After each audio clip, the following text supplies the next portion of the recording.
I mean, a lot of people want to get into business and I can't do it, and they make excuses. You're running a business that is 8 hours away, not there all the time, building relationships. You're overcoming so many obstacles, right? Talk about that. Welcome back to the Reginald Report. We have a special guest, Cindy Bell, which is, kind of a jack of a lot of trades, master of all kinds of trades as well. But one of the cool things is she's a counterpart in regards to real producers. She owns and operates Emerald Coast Real Producers. So we're definitely going to be chatting about that today. She's published a book. She's a real estate professional, a mother, a lot of cool things that she's done. And so I'm excited to have you on the podcast today, Cindy. Thank you for having me. I'm excited to be here. So one thing I forgot too is she actually does a podcast as well. So it's cool to bring people on that kind of have experience with podcasts, because sometimes they teach me different things. But first of all, kind of diving in a little bit on who you are, right, Cindy? You've kind of moved around a little bit. You're born and raised up in the northeast, New Hampshire, New Hampshire, and then.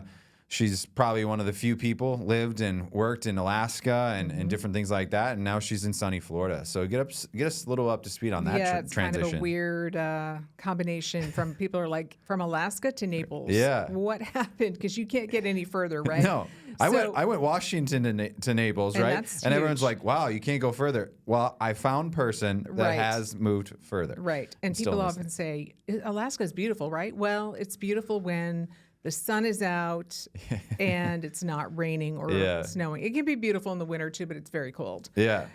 Anyway, quite the opposite of Naples. But I've lived everywhere in the United States because I was formerly married to the military. So we had the opportunity to live in so many different places. And my ex-husband retired in Alaska. So we kind of settled in there. Stayed there for, good 11 years or 12 years before I came here to Naples. Yeah. Well, welcome to sunny Florida. And, Thank you. We obviously our paths crossed kind of through Real Producers. And that's right. One of the things I admire about you, Cindy, is, you're always creative, thinking outside the box, like trying to, let's say, improvise in different ways and just better yourself, and I haven't read your book, but it sounds like that's kind of the method behind the book, and that's kind of the message in a sense that your book helps people to understand. What's it called again? The book is called What the 50? What the 50? A Girl's Guide to Unapologetic Living Over 50. So it's really targeting women of a certain age, women my age-ish, over 50. And because we're a different breed. That's awesome. Yeah. That's awesome. And, I didn't write it with any real intention in mind of doing anything huge or groundbreaking. It was just really fun for me. It was something I just said, I want to write a book. I'm going to write a book. And so I made it 50 chapters long. And I just kind of talked about things that I wanted to talk about that were important to me and that I found funny or important for anybody, but most specifically women my age who are trying to navigate this season in our lives, with humor, but with a level of seriousness, because women often get stuck in this place after we're done raising kids and we've had a career and maybe we've had a huge life change and we're like, what's next? Like, what am I going to do now? Because I don't know if you remember your mom, like when you were little, right? Didn't you think 50 was really old? Yeah. Yeah. Okay, like 50 now is the new 35. Let's just be real. Yeah, Thank you, Botox. Exactly. Don't worry, my wife works there with Dr. Turk, so I'll need their card. They're bringing down, the age level every single day with those surgeries and I don't know all the other stuff. But we're more empowered now too. Like we know we can do things. Yeah. And so, we're not sitting in rocking chairs. Like everyone says it, it's probably a quote that people overuse is just age is just a number, right? And it's like, but at the end of the day, I've had some amazing health coaches and different people how to keep healthy and keep the body we have. But it's true, like with the healthcare, with different things, not only can we look better, but we can also perform better too, right? Absolutely. And so maybe it's also a little bit of we're not as much maybe physical labor. There's a lot more jobs out there that are assisting, or let's say equipment that are assisting us, so that's not hurting our body as much, and so it's not taking as much of a toll. So the age is longer, right? Or we're living longer, different things like that. So, anyways, I think there's a lot of things, but yeah, I mean, I'm talking with real estate professionals that are way older than 50 or 60, and they're still crushing it, and their energy levels are up there, and everything like that. And sometimes they're moving quicker than the 30-year-olds. Well, right? look around here in Naples. Sometimes it's like, what? We've got 80-year-olds out on the golf course crushing it. And Crushing it. Wow. So I'm like, first of all, I wish I could hit the ball like they are at 80, at my age, right? Yeah. Then I just hope I'm still moving like they are. Now, the opposite happens, right? The 80-year-olds are driving and they can't see straight, and they're almost running into us. But, hey, we can't have it all, There's right? that. Yeah. So, wrote a book. Overall, what was the experience of writing a book? It was challenging. 50 chapters is a lot. Yeah, it is. They're pretty short. Yeah, but and still, it's an easy read. But I questioned myself the entire time, and that's the thing. Anytime you set a goal and you want to do something that's outside of your comfort zone, it's going to feel challenging, and it's going to feel most of the time like, what am I doing? Who am I to do this? I don't know anything special that anybody else doesn't know. What are people going to think? I'm going to be judged. It is really a mind trip. So you have to keep your mind focused on why you're doing it, like the why. And it doesn't matter what your why is, but just make sure your why is powerful enough to keep you in that game. But it was challenging. I mean, I would wake up. What was your why? My why was because I wanted to make myself proud. There you go. I love that. I wasn't looking for this huge outcome with women my age and to be like a huge mentor in that space, although that would be fantastic. It was more for me. I just want to be able to express myself, because for so many years, and I think a lot of women, this will resonate with a lot of people who are my age, I didn't have a voice, or I felt like I didn't have a voice. And it was my time to have a voice and to show up powerfully as myself, authentically, and stop hiding the shame of my past. Right. And shame's different for everybody, right? We all have those things that we're like, we'd rather keep in the closet. Right. But I just wanted to show up and say, this is who I am. Yeah. Like me or leave me. I don't care. So you're just being true and authentic, and I love that. I think a lot of people, and I've said this before, but unfortunately, they feel that they have to be something that they're not. They have to appear differently online. They have to interact with a potential business partner in a different way because they think that's how they should act. And that's totally incorrect. I was actually this past weekend at a seminar. Shout out to John Huffman. He did a very powerful coaching seminar here in Naples. And, he said, I go in and I tell them who I am, what I do, my past. He's got a crazy past. We're actually going to have him on the podcast, so he's going to talk about it more. But he's like, he went through, juvenile system, that's his joke. And it's true, he was going down the wrong path. And he tells his potential clients, he runs a multi-million-dollar, construction company, and he tells his clients, and people are like, oh, you tell them that? He's like, yeah. He's like, I'm telling them who I am. I also tell them I'm going to service them, do all these things, but I'm real with them. I'm not hiding something. They Google my name, they find my arrest warrant, things. So be it. He was true and authentic and transparent to the people. And I think people resonate and appreciate that tenfold. So I love that you got outside the box, or got outside your comfort zone, right? And really expressed yourself through the book. Yeah, I absolutely agree with you. When you show up as you are authentically online or wherever in real life, you attract your tribe. Amen. And the people who are supposed to be in your circle show up and they'll be there. And the people who are not supposed to be in your circle, you don't want them anyway. Why are we trying to attract people who are not meant to be in our tribe? I mean, it doesn't make sense. So I agree with that. And I'll say this to follow up on that. You've been doing a lot of stuff online. You've been posting videos, different things. Some are funny, some are, the alter ego, right, Cindy?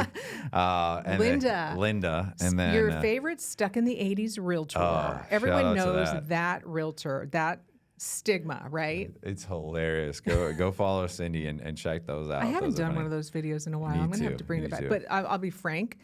My husband can't stand it. And my kids will text me like, Mom, don't ever do that again. But Cindy's still doing it because she said. That's all the more reason. My kids, my oldest is like your age. He's 33 and my youngest is 18. And they're just like, they're kind of getting more to the point where like, oh, that's just mom. But, who cares, right? What's the worst going to happen? You know, their friends. Their friends think see it, it's and funny. Then, exactly. But they're not gonna like, oh my god, I can't believe you're. No, they're gonna be like, dude, your mom just made the funniest video ever. Like, who cares? Right? Yeah. That's awesome. That's awesome. Well, obviously our paths crossed because of Real Producers. But prior to Real Producers, you were real estate professional. You still are a realtor, and you were slinging a lot of deals up in Alaska. Top performer up there. So how was real estate in Alaska? It was different from here in Florida. I mean, obviously, I had to take the test down here in Florida to become licensed here. That was different. I haven't done a whole lot of deals here in Florida because I did make that transition to Real Producers before I really had the chance, but I'm still licensed here. Things are different in Alaska. A lot of people say we're about 25 years behind up there. So really? They're catching up in some ways, yeah. Do you feel, have you gone back? Yeah, much? I go back and forth. Do you feel when you land there, you're like, whoa, like? In some ways, yeah. There's a lot of things that you're like, yeah. In terms of like good restaurants, good places to shop, one major road in and out to get anywhere, and you can't just get up and drive to another state. Right. You can't just. You could, but you need to bring a couple extra tires and. You know, you don't know what's going to happen. It takes days. I've heard about that travel from Alaska from down. The Alcan, It's terrible. I've done it several times. Oh. Alaska's different. I mean, it takes a certain kind of person to live there and actually love it. When I visited there, it was beautiful. But again, I visited there for a week, and it was Sitka, and it was in the summer, so it was absolutely gorgeous. Yeah, and Sitka's way, way down. Right. I'm up in the Anchorage area. Yeah, which is like way up in Alaska. Right. Real Alaska. There's like Florida, like parts of Florida that are vastly different. Right. Yeah, that's true. Yeah. But Alaska's way bigger and way more different up there. So. But real estate in Alaska, I mean, they're still crushing it. The economy's still good up there. Housing market is still strong. Yeah. So. It's amazing. So how did you stumble on Real Producers? How did I stumble onto Real Producers? So you know Devin, she runs Alaska Real Producers, and she's also a broker owner of her own company up there, Signature Real Estate. She's a badass. I mean, she's just so good at what she does, everything she does. Anyway, she called me one day. I knew what she was doing. I was watching her, and she called me. She said, I really think you should look into Real Producers. I think this sounds like it would be for you, something you'd really love. So I was started the interview process with John and Remington, and asked, hey, is there anything in Naples? Of course, no, because you have Naples and Fort Myers, and we looked around. Right, who you? And but I'm really glad I got to meet you because you have given me a lot of mentoring and insight, and it's been really fun to watch you.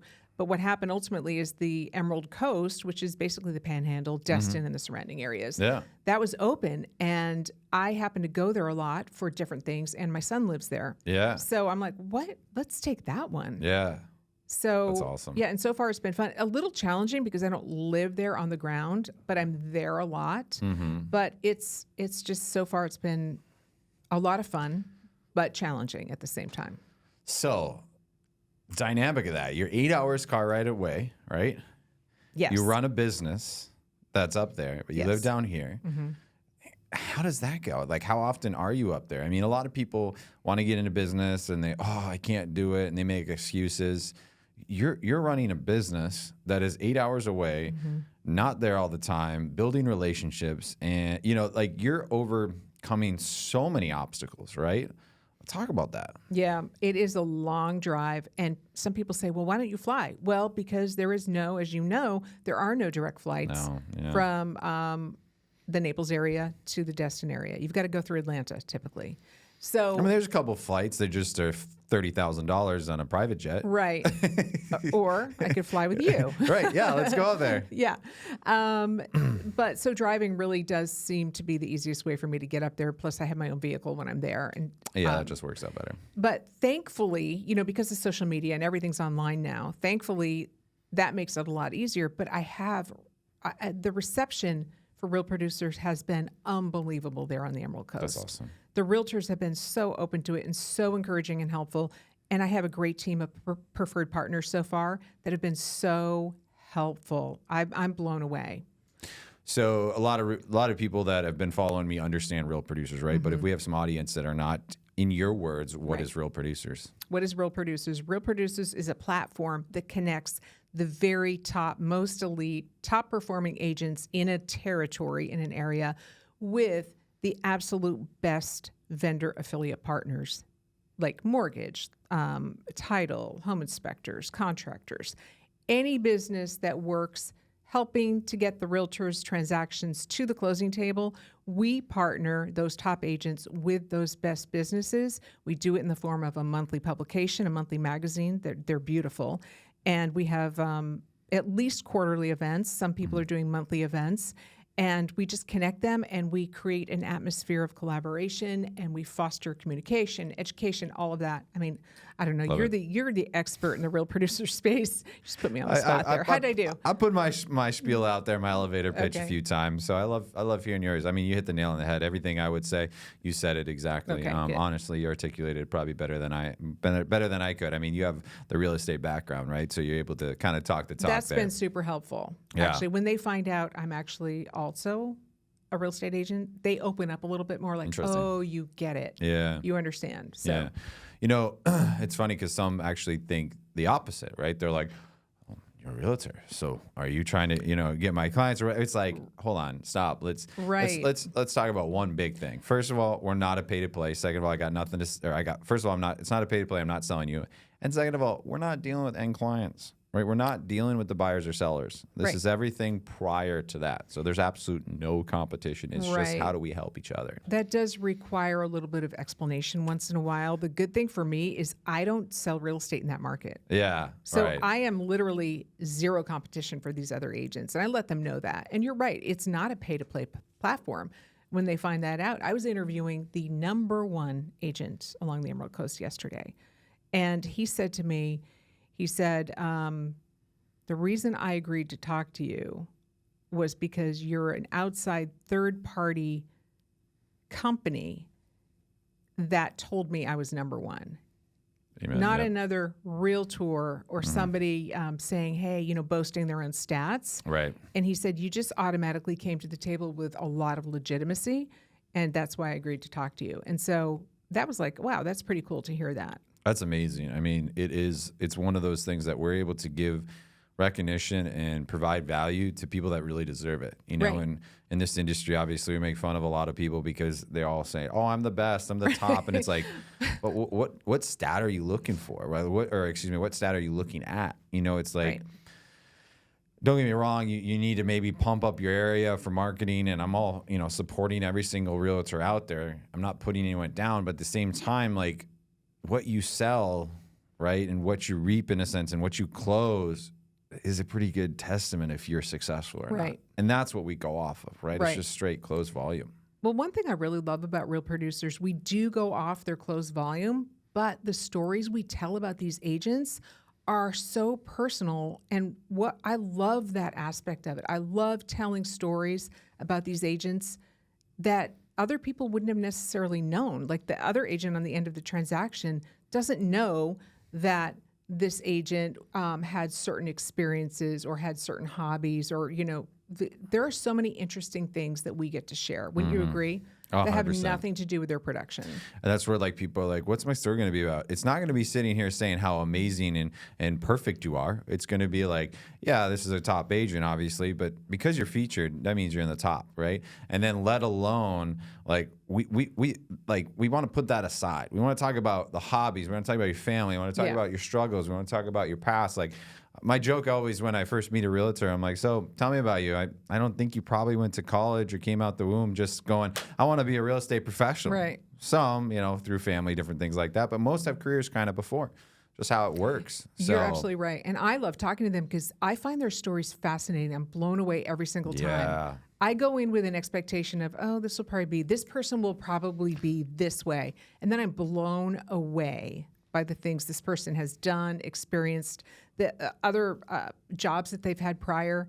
It's just been really fun. And I also love the photo shoots. I'm not there for them, but you're probably not at your photo shoots either. You send the photographer. I love just saying, go for it. Yeah. We want to showcase your personality, so do whatever you want within reason. Right, exactly, right. We have But that's standards. the thing, is to tell their story, you know? Right. And quite frankly, it's not a pay to play. So they're not demanding what they want to talk about. They're not demanding it. You know, it's a time to be, you know, authentic about it, and we kind of control that. You know, we obviously want to make it so that they look the best and all that kind of stuff, but it's good. So from a partner standpoint, right? Like, I have amazing partners down here. You have some amazing partners. You know, from a vendor standpoint, why is it value to them? Yeah, that's a great question. And that's our job, right? We have to communicate and convey the value to the partners, because the real estate agent is not our client. Our partners are our client, right? Wouldn't you agree? Yeah, it's kind of like our partners are our client and our realtors are our audience, if that makes sense. Yeah, that's a very good way to put it. You know, I mean, sometimes I'm like, my real estate professionals, they're kind of clients, but not really, right? Like, sometimes they change different things. But anyways, yeah, I would say audience and clients. Right. And I think it's really important to communicate to our partners what's in it for them. And then we have to show them ways. Here are the best ways to leverage real producers, and give them very specific tactics of how to reach these agents. For example, when the magazine comes out, I tell the partners, look at all the agents who are featured, then make contact with them. Call them up and say, I love the article Real Producers ran on you, especially something that stuck out to me was this, this, and this, right? And they are always trying to make contact with these agents, and I'm encouraging them to do that. And the value is that obviously we're bringing these partners more business. That's our goal. We want them to grow in their business, and we want to create this symbiotic relationship between the realtor community and the preferred partner community, so that everyone grows, everyone wins. That's the goal. You know, and the thing is, I tell my partners or potential partners before I even, you know, when I'm sitting down with them, before they even become a partner with the producers, I'm like, hey, you know, there's a lot of marketing out there. There's a lot of ways for you just like pump your marketing out to grow a brand. You know, we are very relationship focused, right? And that's the thing about us that differs a lot, is that my partners look at real producers like, yeah, I have the ad running, but then there's the events and different things. It's like I'm fostering different times to break down barriers of entry with a real estate professional, so that someday I get the chance to hopefully do a deal with that person. That's like the lead up to it, right? And my glorified joke is you're a bench warmer, okay? But be ready, right, to hit that home run when the realtor's like, hey, you know, I've seen you, I've met you at events, you've reached out, you've been so nice, I like you, I haven't used you yet, I've been using X, Y, and Z title for a while, you know, but they dropped the ball, so I'd love for you to, you know, try to take this over and see how you do. I'm going to give you a shot. Right. You better be ready. Yeah. And we give them that exposure that they otherwise wouldn't have to those top agents. Exactly. And the thing is, I think... And top of mind, too. Top of mind. Yes. That's a good way to put it. Yeah. One thing you do really, really well is you communicate to the partners that this is more than just taking out an ad space in the magazine. Because anybody can do that. Anybody can slap their logo in any magazine anywhere. Yeah. This is more than that. We are a platform that is much more, and you probably can articulate this much better than I can, but it's about the events. It's about being the top of mind awareness that comes from being affiliated with real producers. And you said a word that I use a lot is synergy, you know, and you talked about that. And, you know, you're kind of, in a sense, also paying it forward, right? When you look at it from a business standpoint, you're supporting an organization, you're supporting a platform geared around these agents. So you're supporting them, you know, their platform, if you want to say, right? The audience's platform.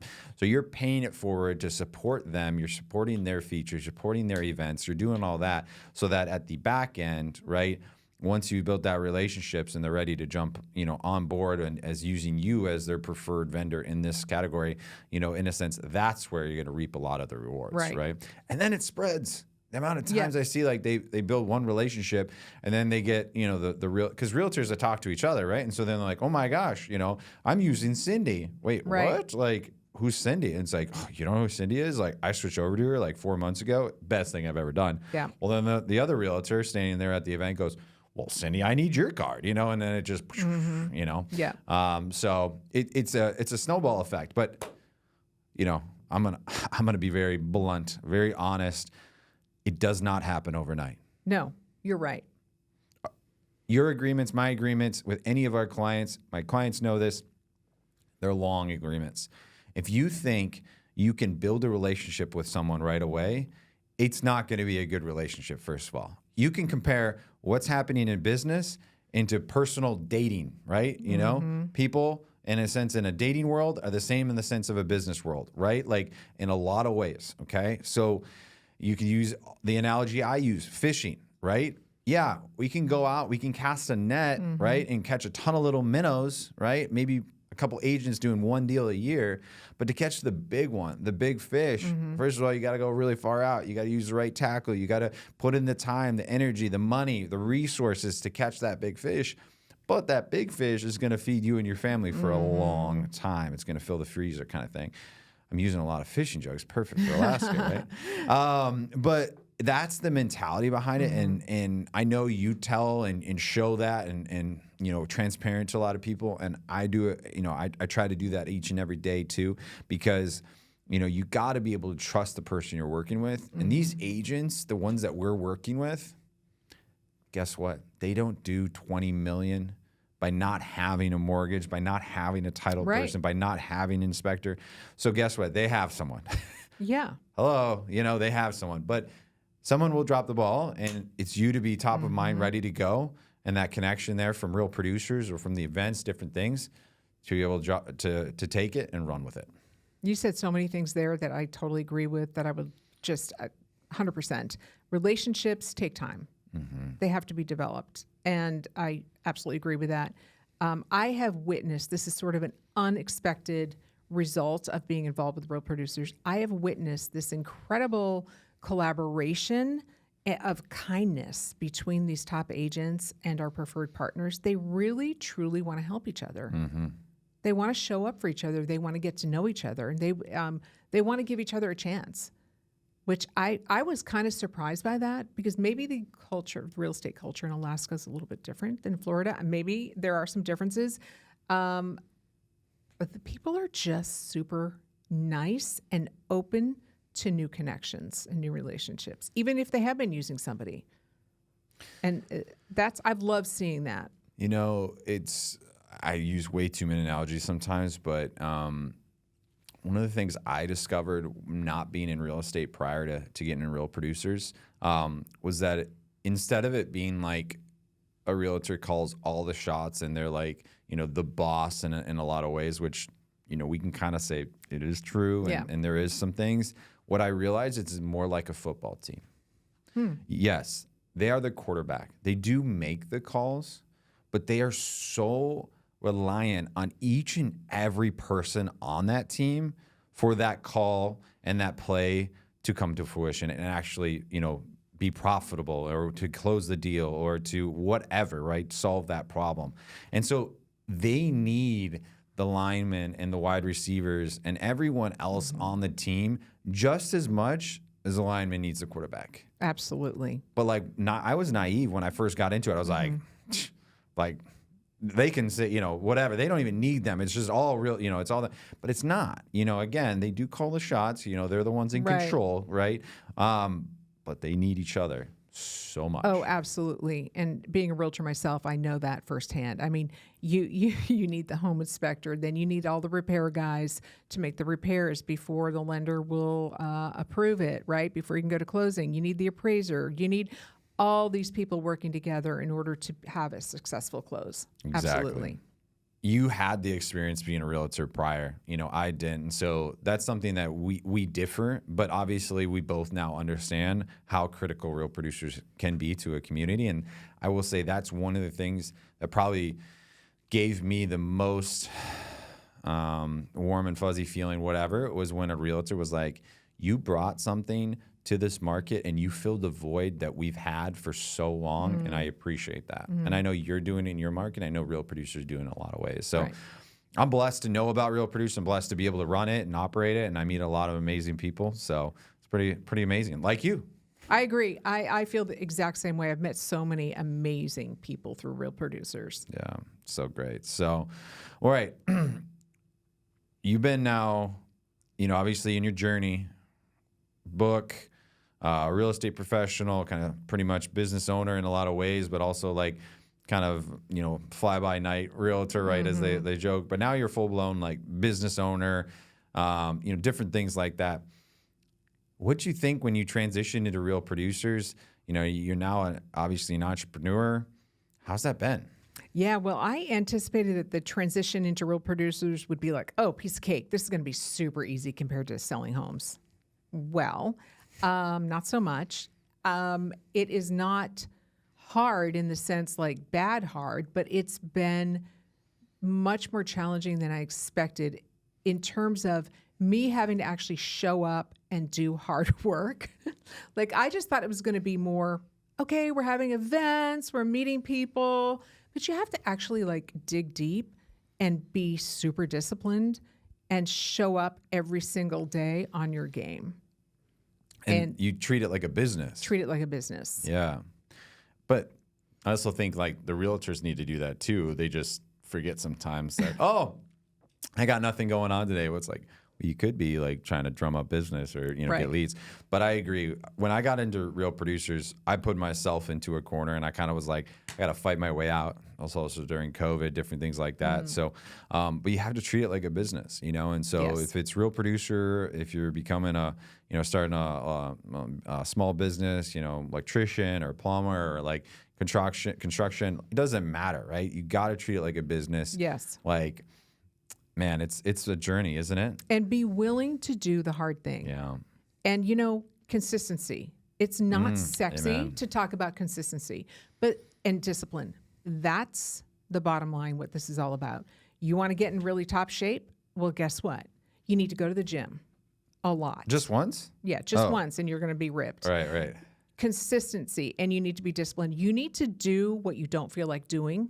And then guess what? You need to wake up the next day and do that again. And again. Yes. And again. And so, yeah, it's not about feeling motivated. You're Right. really never going to feel motivated until you start to experience this success. Has this happened to you when you get into really good physical shape and suddenly you like going to the gym? Weird. Yeah, Isn't that weird? I love it. Yeah. So once you start experiencing a certain level of success, suddenly you're motivated. So it's not about being motivated. You do the work even when you don't feel like it. That was kind of like, oh, duh. Right. I knew that, but I wasn't bringing that mindset into Real Producers like I had brought into with other things I'd done in my life. Like, I've been going to the gym for 30 plus years before girls were in the free weight room. Right. I was there. And I know what it takes to be consistent. Apply the same thing to entrepreneurship. In every facet of your business, it could be spiritual, religious, Yeah. right? It could be Relationships. It can be your business. It can be anything, right? Physical fitness, mental, different things. You just got to put in the work at the end of the day. Nothing's going to happen by, excuse my French, but half-assing it, Right. right? And my dad always said, if it wasn't worth doing right the first time, don't do it at all, right? And so go the whole mile, do it to your fullest potential, and absolutely crush it, And so that's one of the things I love about Real Producers is I see, you doing it in certain ways and different things about it, me doing it, other Real Producers, but also I admire that in a lot of real estate professionals. There's so many different real estate professionals that do so different like they go all in their way of their business, right? And it makes it unique to them. But guess what? They wake up every day and they're disciplined. The top agents I hear time after time do things that they don't want to do. How easy is it to get in your car and turn on music, right? I know an agent, he never listens to single music. Every time he's in a car, calls past clients, right? Talk about, does he want to pick up the phone every single time? Probably not, right? He probably just wants to zen out for a little bit, right? But he does that. He puts in the work. He gets uncomfortable. And we're fortunate enough to be dealing with the very top agents. So we see this work ethic all the time, and it rubs off on us. Like, I'm inspired by these top agents because they are crushing it. They're doing the work, and I'm like, okay, I need to step up and do what they're doing. Exactly. So, well, Cindy, it's been an absolute pleasure having you on the Reg and Hard Report. I'm honored. Thank you. I just want to thank you for coming on here, sharing some wisdom. Obviously, you're crushing it, doing some amazing things. So, if you guys want to see, Cindy's alter ego, Linda, and some other awesome content, her podcast and whatnot, check her out on social media. Thank you for joining us here on the Reg and Hard Report. I really appreciate it. This was fun. It was a lot of fun. So, everything's sponsored by Visions Media. Shout out to Visions Media here, and we appreciate you guys. We'll see you guys in the next episode. Thank you guys so much.